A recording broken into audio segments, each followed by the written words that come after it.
દેશ અને ગુજરાત પ્રથમ વખત એશિયન સિનિયર વેઇટલિફ્ટિંગ ચેમ્પિયનશિપની યજમાની કરશે। 10 મેથી 17 મે સુધી ગાંધીનગરના મહાત્મા મંદિરમાં આ ચેમ્પિયનશિપ યોજાશે। આ ટુર્નામેન્ટમાં એશિયાના 28 દેશ સહિત ઓસ્ટ્રેલિયા અને ન્યૂઝીલેન્ડ ગેસ્ટ કન્ટ્રી તરીકે તેમના એથ્લીટ ભાગ લઈ રહ્યા છે।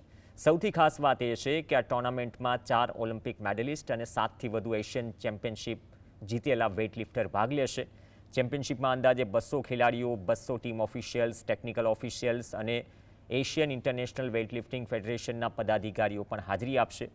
2030માં ગુજરાતમાં યોજાનાર કોમનવેલ્થ ગેમ્સ પહેલાં આ ટુર્નામેન્ટનું આયોજન ગુજરાત માટે ઘણું મહત્ત્વનું છે। ગયા વર્ષે જ કોમનવેલ્થ વેઇટલિફ્ટિંગ ચેમ્પિયનશિપની યજમાની પણ ગુજરાત કરી ચૂક્યું છે। मेडल लेना मतलब ओलंपिक में मेडल लेना है। एशियन चैंपियनशिप में मेडल लेने का मतलब ओलंपिक में मेडल लेना है। यहाँ देखिए कितने ओलंपियन गोल्ड मेडलिस्ट पार्टिसिपेट कर रहे हैं, कितने वर्ल्ड चैंपियन हैं, 20, 25, 27 हैं शायद।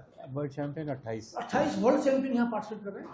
तो ये बहुत टफ देखी जाए तो ये ओलंपिक के बराबर ही स्टैंडर्ड का इवेंट है।